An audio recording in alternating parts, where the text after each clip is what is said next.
台湾头一间国家级的摄影文化资产保存机构——国家摄影文化中心台北馆，会伫4月20开幕。开幕展览会安排2档国内外作品的展览，其中台湾的部分是展现日本时代到二战前后的珍贵记录。1884年的法国军舰，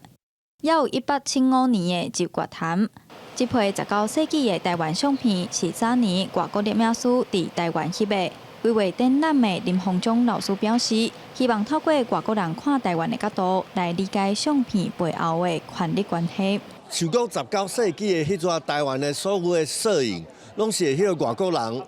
大部分拢是西方人来台湾翕的，所以讲伊翕的，就是要翕互西方的观众来看。所以讲这内底有牵涉到你讲。到底西方人安怎想讲台湾的影像应该是安怎做的？所以讲这来后面是种影像权利的关系。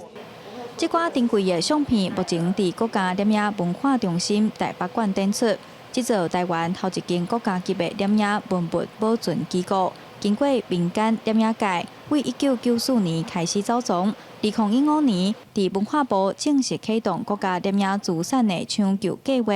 一路参与的摄影家曾玲嘛希望未来摄影文化中心会当串联举办全国性的摄影活动，建立台湾品牌。台湾国际摄影艺术节，或者是台湾国际摄影大会或者博览会这样的一个比较大的活动，不管是1年1度，能够变成一个固定的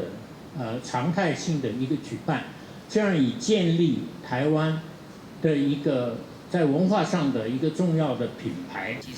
文化部表示，国家摄影文化中心台北馆的主要任务，除了抢救、修复老相片，研究推广也是重要的工作，要让台湾摄影界的摄影作品有处通转。除了台北馆，未来嘛希望伫台湾各地头拢会当设立国家摄影文化中心，透过一张一张的相片，讲出台湾的土地故事。记者杨水晴、曾泰文台北报道。